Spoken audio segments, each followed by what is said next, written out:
Hello, my beautiful people, and welcome to another episode of Woman to Woman with Joanne. Today, we have the privilege of talking with the beautiful Miss Juanita Ward. She is a former Wnba player.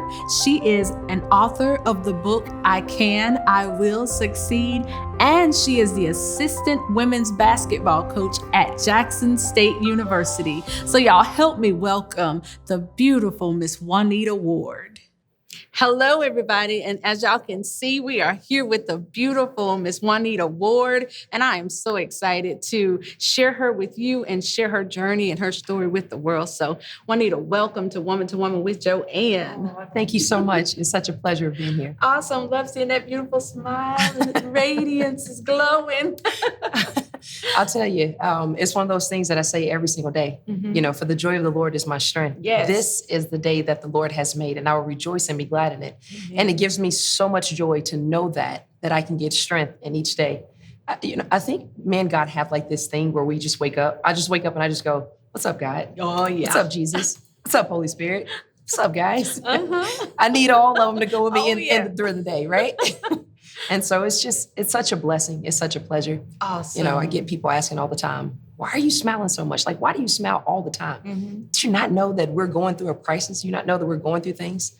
And the biggest thing, Joanna, is you can either look at the crisis and sink, or you can look at the crisis and swim afloat and stay on top. That's right. You know, and I choose to stay on top. I choose to really put my source in the Almighty. Yes. That's just what I do. Because we ain't going to make it without Him. There you go. I know I'm not. So, Juanita, talk with us about where you were born and raised. That's our first question. So where were you born and raised in this lovely state? Right. So Mississippi, from here originally, little small town called Bolton. Bolton. At the time, I think it was about 564 people.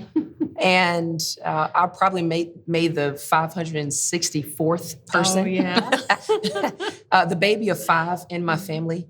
And it was one of those things where you had to really make it out. You had to really make the sacrifice to make it out. I didn't come from a big wealthy family. I didn't come from a family that had everything. I didn't come from a family that was that had generational wealth. I came from a family that had faith. Yes. I came from a family that believed. Growing up, most people don't know the story, but growing up, we were poor. Yeah. We didn't have a lot. Mm-hmm. But what we did have was enough. We had faith, we had grace, we had mercy.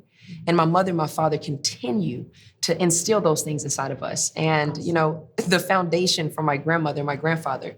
My grandmother was white and Indian. My grandfather was black and Indian. Oh, wow. And especially during those times, it was not the easiest of times for my family to grow up. However, my grandmother, my grandfather, they never waddled in what was wrong. Right. They always talked about what was right. Yes. And how we can make the situation right. You have to be able to speak those things as though they were.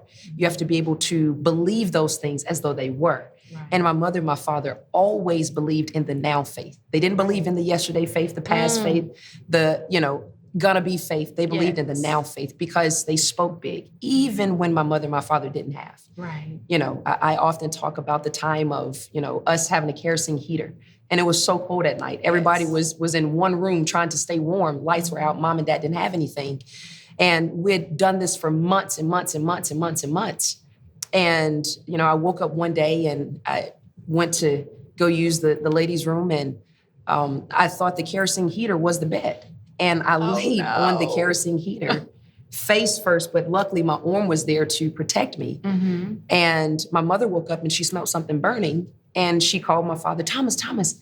And they got me, and, I had burns on my arm. Wow. And so it keeps me humble today. Yeah. Being from Bolton, Mississippi, I wouldn't change anything from it because it made me who I am today. It made that hunger. It made that character. Mm-hmm. It made that perseverance. It made that resilience. I am who I am today because of where I came from and the foundation that I have. Yes, because of Bolton, Mississippi.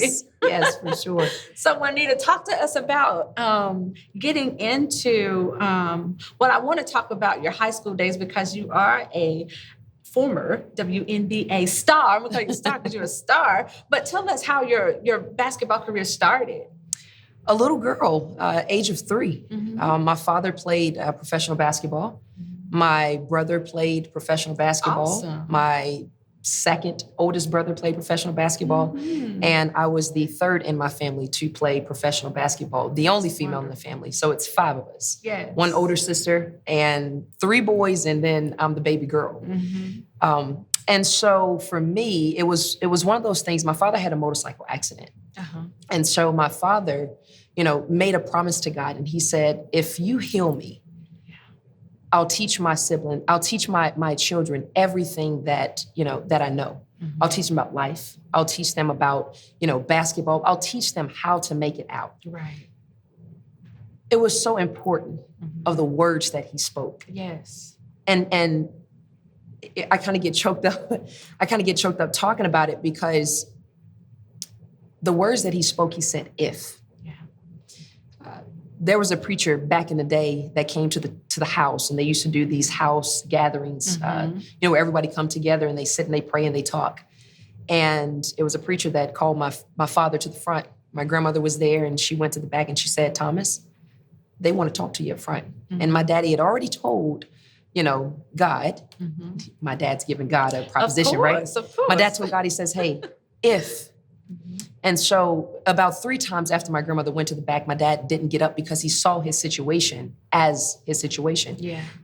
At the time, he was paralyzed from the hip down. And so my grandmother told him to get up and come up front. Notice I said my grandmother told him to get up and come up front, but my father told God that if. And so words are very important. Definitely. And so my father somehow made it to the walker, and he got up and came up front. And, the preacher says, do you believe that Jesus can? See 3 words. If, get up, and can. Yes. My father said, yes, I believe. So the preacher says to say Jesus, say Jesus, say Jesus. And my father started saying it and saying it and saying it. And sooner or later, on the walker, as he's standing there shaking because he can't feel his legs, he starts to jump. And so he's saying, Jesus, Jesus. And he said even more and even more. And he's starting to jump, and he's starting to jump, and he's starting to jump. Yeah. And sooner or later, he's jumping and leaping. Amen. And everybody is in the house clapping and praising. And everybody's like, oh my gosh. Yes. And so it wasn't about the if. Yeah. It was about the action. It was about the faith that he put into it to get his blessing. It was about the words that he was spoken over him to get to where he was. I often say this phrase all the time. It's I will succeed. It's a declaration. Yes. It's a decree. You have to believe it. And that's why I believe I was so successful, because I had all of those things with me while playing basketball to keep pushing, to keep being motivated, to keep going, to keep persevering, to stay resilient, never to look at the situation and think, oh, I can't make this, I can't do this. It was always look at the examples that were before you. Speak those things as though they were, and believe now that something successful can happen for you. Amen. Amen, girl. We're off to a good start so far. Amen. Okay, y'all, we're going to take a short break. We will be right back with more Woman to Woman with Joanne.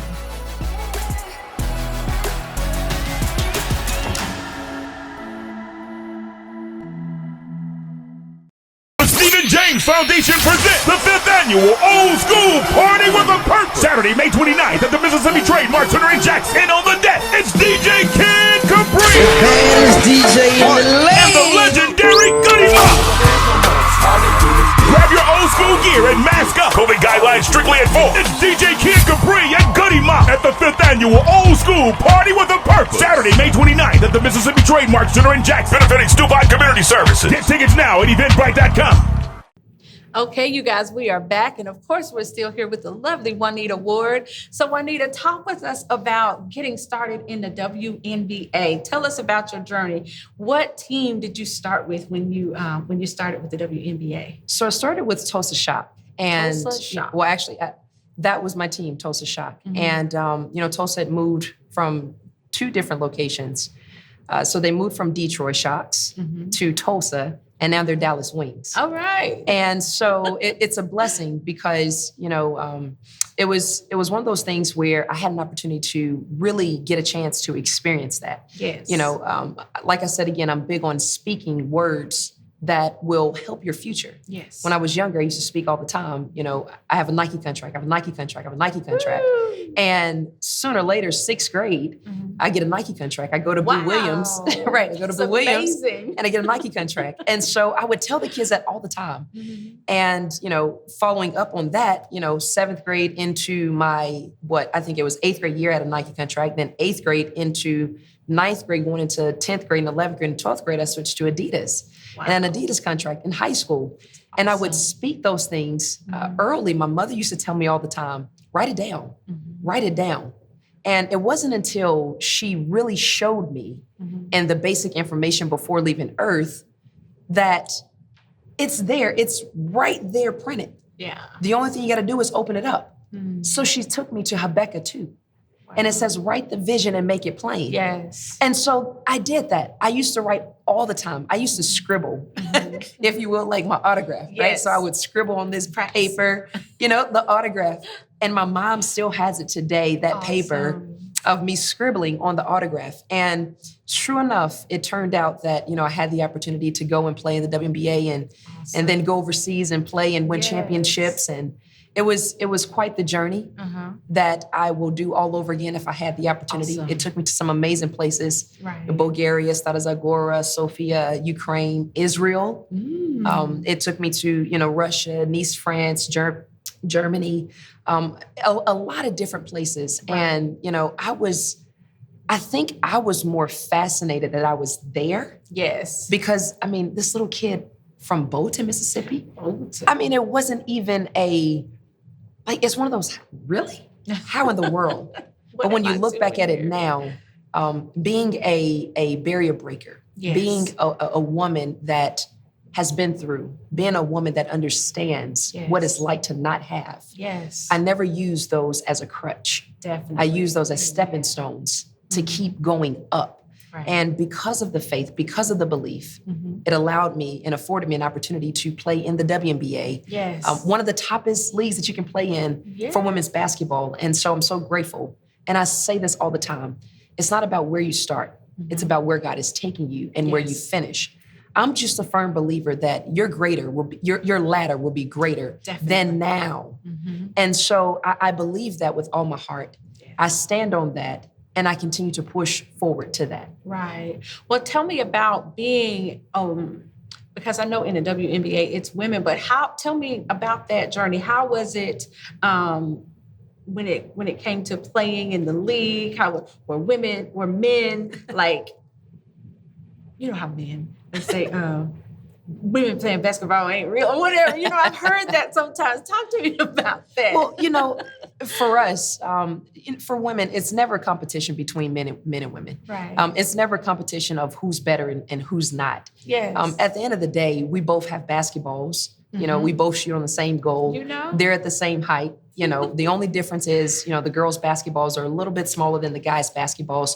And me growing up with three brothers, I was able to understand how to compete. I was able to understand how to push myself, how to persevere, how to overcome and overlook certain things. Yes. And, you know, I'm so fortunate and so blessed that I had two brothers that played in the league that was very supportive of women's basketball. Yes. My father was a professional athlete, very supportive of women's basketball. You know, my brother, Gerard, played with the late Kobe Bryant. And, you know, for him to be so supportive of women's basketball and for him to have a daddy-daughter relationship with his daughter before, you know, she passed away. And it meant something, and it still means something today. Right. Basketball is a competitive sport. And at all levels, everybody is always going to try to see who's the better person. Yes. But at the end of the day, it's not about the wins and the losses. It's about the lessons that are being learned. Right. It's not going to be there for forever. But what are you learning in that process? What are you learning in that time?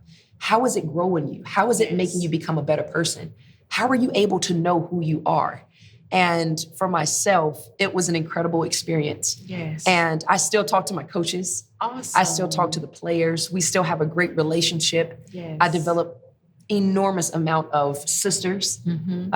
Because my brother played in the NBA, brothers, uncles. Yes. You know how they say, everybody's like family, right? Everybody. And so it was a great experience, and you know, I'm still reaping the benefits from it now. Yes. And I can't take anything away from it. Right. Everyone has their own rightful professionalism in their own form of fashion. And for us, women's basketball was at the top of the top and is still the top of the top. And we're so excited about it. Yes. So let's talk a little bit before we take another break. Let's get into, you are now the assistant coach at the JSU, Jackson State University. Let's talk about how you got into that position. What brought you back home? And then now you're at Jackson State University. Talk to us about that. I'm so excited. You know, I'm from Jackson. I'm from Mississippi. What better way for your dreams to come true than to be here with your family? Yes. Your mother and your father can come and see you. Your family can come and see you. Yes. What better way? I mean, I spent years and years and years of playing professional basketball and going off to Syracuse University and graduating from there. And so I've spent years of traveling the world. And I've often said to myself, God, if I just get the opportunity to, you know, coach in my hometown, what amazing feeling that would be. And so I'm so blessed. I'm so grateful. I'm so thankful for this opportunity. It's a dream come true. And, you know, to be able to teach and instill life skills into the young ladies, and more importantly, into everyone that I come across. Yes, definitely. It's a true blessing. And I don't take it for granted. Yes, because every time I come in your presence, it's like, oh, the heavens open and thank God you so shines much. down. Seriously, I'm not joking. There's so much positivity that comes You're so from you. kind. It's just Thank you beautiful. so much. So talk to us a little bit about Jackson State has just won a championship. Yes. Talk to us about that. Well, you know, during this time, right, we was in the pandemic and, you know, COVID hit. And so it's one of those things that you're kind of going, oh my gosh, these kids, they live for this. These kids have practiced for this. You know, they've stayed up day and night, practicing for these moments. Yes. And COVID hits. Yeah. And it's like, what in the world are you supposed to do? Right. You have to have an answer for them. They are looking for you to give them an answer. They can't virtually play basketball. You know, and they're looking, right? And they're and they're saying, okay, coach, what's next? And the thing that you have to say is, what do you do when a situation hit that you have no control over? Right. How do you stand? How do you persevere? Right. How do you keep going? What are you going to do? Right. Do you stop and just go, oh my gosh, this is the end of it? Or do you keep persevering and do you keep going? Right. I would like to say that our girls were very resilient. Yes. They persevered. They were so powerful mentally and physically. Yes. They didn't give up. They stayed the course. And they were on the battlefield every single day mentally, trying to, you know, decide, should I stay? Should I go? You know, what am I supposed to do? They stayed, they won, they achieved. Yes. And now they are considered in the history books forever. And it's an awesome feeling that they will be able to cherish for the rest of their lives, not just with themselves, but with their family members. That is amazing. That's amazing. All right, hold that thought, y'all. Okay, y'all, we're going to take a short break. We will be right back with more Woman to Woman with Joanne.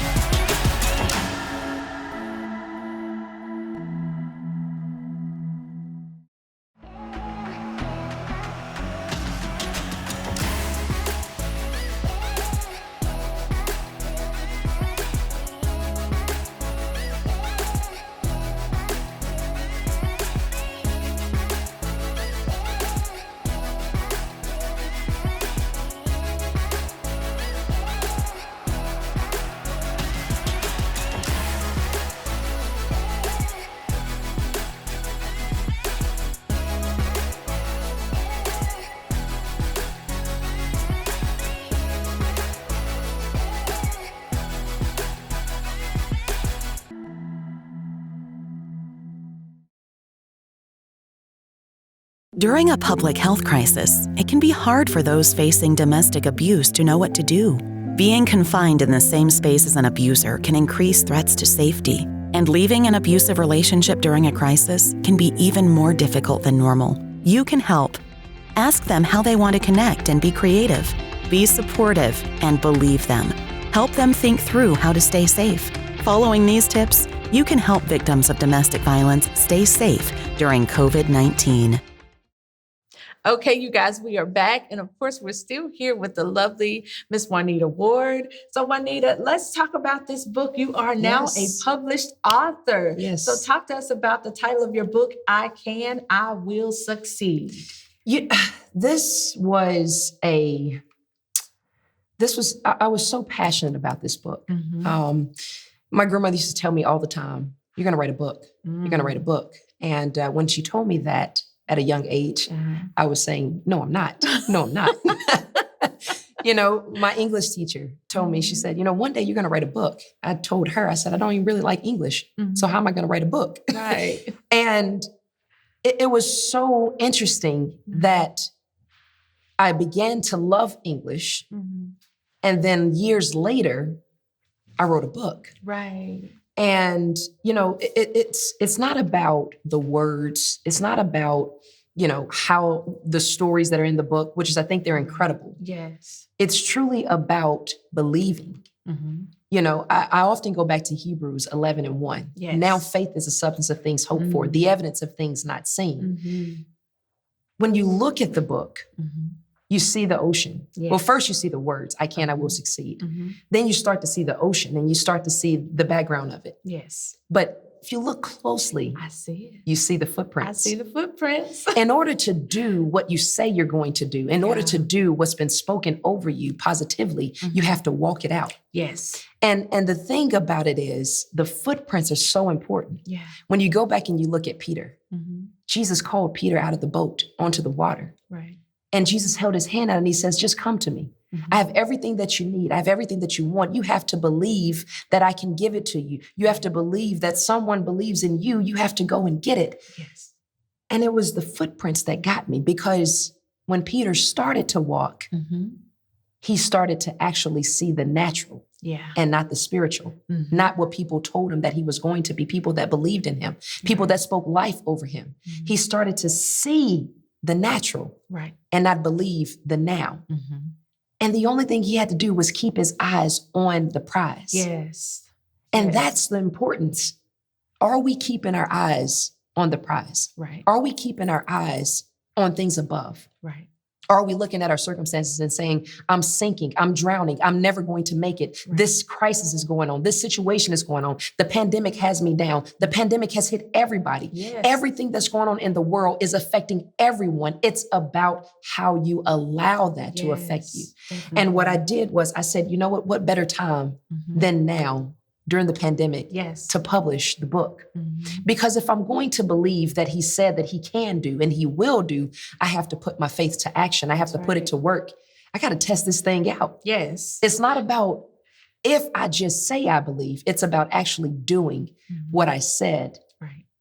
And it was so important. It's I can, I will succeed. Yes. In the book, I talk about a little girl that father was actually traveling from work. The mother and the daughter was at home, and the father's, called the mother on the phone and he asked, he said, is there anything that you need? I'm going to stop by the store. Is there anything that you need? And so the mother says, oh yeah, I need you to stop and get this and that. And so sooner or later, as they're on the phone, all of a sudden it goes mute. She's calling his name and she's not hearing anything. He's not responding. Right. Immediately the daughter says, Father, help me. What's going on? Wait a minute. Something has just happened. It's amazing how a little kid gets a check in her spirit that something just happened to her daddy. It's amazing how she's not even on the phone, but she knows what she wants from her daddy, and the daddy already knows because she's spoken it. Right. And I don't want to spill the whole thing, but the daughter believes enough that her father is going to get well. Her father's going to get healed. Yes. And it was because of her belief. When she spoke it, she believed that it was going to happen. Yes. And when they asked at the end, who was that on the phone that actually answered the phone to tell you and lead you to where he was? There was never a response of who it was. Right. And so the daughter says, God, I thank you for being with me. Can we believe enough to walk on water? Right. Can we believe enough to walk in our own shoes to get to our destination? Can we believe enough to say that I will succeed? Yes. Can we believe enough to declare it, decree it? Yes. We can say I can all day long. Mm-hmm. We can say succeed, and you take the seed part, SEED, means go. Yes. Mm-hmm. But are we really putting our will to action? Right. And it's amazing how God just put it in the middle. Mm-hmm. It's about you. It's about what we believe. It's about how we're going to walk this thing out. It's about how we're going to talk this thing out. Right. You can talk yourself into something, or you can talk yourself out of it. All day, every day. I believe in talking myself into it. Yes. I want my faith to do the walking and not just my words. Yes. I want what's going on in my life to be an example, a living epistle, so that people can see. I don't want you to look at the things that I've done, but I want you to see the blessings. I want you to see the lives that are being changed. Yes. I want people to look back and go, oh my gosh, it was because of those 3 words. I can, I will succeed. Yes. That phrase really, really changed my life. Yes. It's all about the belief.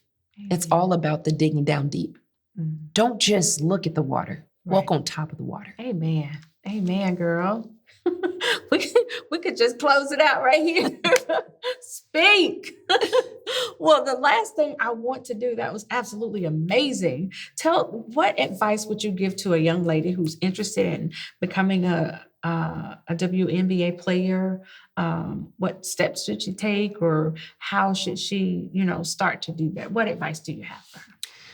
The biggest thing is, if that's the vision, keep the vision in front of you, not behind you. Yes. Keep calling, keep talking. And you have to have a plan B. Yes. You have to have a plan C. You have to have a plan D. Because if you're just thinking of one thing and saying, I want just that one thing, then everything else is going to fall by the wayside. Right. There's millions and millions and millions of people wanting the same thing. That's right. What are you doing hard work-wise? What are you doing to put in to make that dream happen? There's a consistency day in and day out. Right. There's a consistency over and over and over to try to get it done. It doesn't just happen overnight. You can't just talk and say, I want to do it. Yes. You have to actually put work behind it to get it done. I believe that faith without works is dead. I believe that because it says it. I believe that walking by faith and not by sight is what you're supposed to do. If it's making it there, it's there. You can do it. Right. You got to put the work into it. That's right. It's not easy. You're going to have a lot of no's. Yes. You're going to have a lot of people that are trying to stop you. You're going to have a lot of situations that are going to come up. Right. But what do you want to believe? What do you want to, how many times do you want to run instead of walking? That's right. When someone else is asleep, are you practicing? When someone else is just now getting up, are you going to sleep or are you practicing? Right. You have to put the work in. You've heard this phrase before. I've put in so much blood, sweat, and tears. Yes. That's me. I've put in so much blood, sweat, and tears. And for me, it wasn't just making it to the WNBA. It wasn't just making it to be a professional athlete. It was actually getting on the platform so that I can speak about the person that I love was Jesus Christ. It was about opening up the door so that they can see that I'm not doing this on my own. If I told you how much I had to go through just to get to where I am now, you would say, oh my gosh, your shoe size has to be enormous. Yes. And I would tell you, no, my shoe size is a 9. I just happen to fit inside of that shoe and walk it out. I didn't let the soles that were underneath me, that were not there, I didn't let that stop me. I wore the top of the shoe and I kept on running. Amen. I didn't let the shoestrings that were not inside the shoe stop me from tying them up. What I did was I continued to lace up the shoe, even if the laces were not there. Right. I continued to go. I didn't let the holes in the back of my shoes stop me from letting my heels touch the ground and keep sprinting. Yes. I did what I was told and what I knew how to do. If we stop now in one situation and just waddle in it, it will foresee everything that we're going to do. Yes. But if you persevere and you keep going and you keep saying to yourself, greater is he that's on the inside of me than he that's in the world. If we keep pushing and going, everything that we want, everything that we believe, everything that we've set our mind to, you'll supersede it. It's your vision. Surpass it. Don't let it surpass you. You have to walk it out. You got to talk it like you walk it. Woo. Amen, y'all. Y'all better get this book. Amen. Juanita, tell them how they can find your book. It's on Amazon. Okay. And we've put it there, and you just look up "I Can, I Will Succeed." Mm-hmm. You can also go type in Juanita Ward on Amazon. Okay. And I've made it at an affordable price Awesome. for everyone to be able to get. It's $9.99. Awesome. And, I just think that, it's an incredible gift and it's an incredible book. Mm-hmm. I believe with all my heart that it's going to change lives for the better.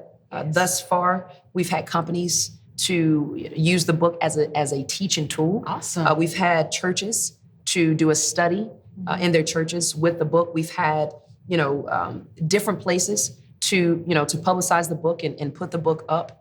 The book is not just in the States. Yeah. It's in Israel. I've had people to contact me from Israel and from Ukraine and from various places overseas and Dubai as well, wanting the book. And so it's not just a local thing. Yeah. It's a nationwide thing. And we're supposed to be the foot that goes out and tell everyone about the good news. Right. Why not start telling yourself about the good news? I can, I will succeed. And it's amazing. Like, people like to turn it around and say, you can, you will succeed. I get it. It's the English part, but we got to have some self-care. That's right. It's I can, I will succeed. Speak to yourself. The only way we're going to make it in life, we got to speak to ourselves. Amen. Amen. Thank you so much, Juanita, for coming and encouraging us. Juanita, the encourager. Thank you so much. Thank you. All right, you guys, thank y'all so much for joining us for another wonderful episode of Woman to Woman with Joanne. We look forward to seeing y'all next time. Like this, share this, talk about it. Thank y'all so much. Bye-bye.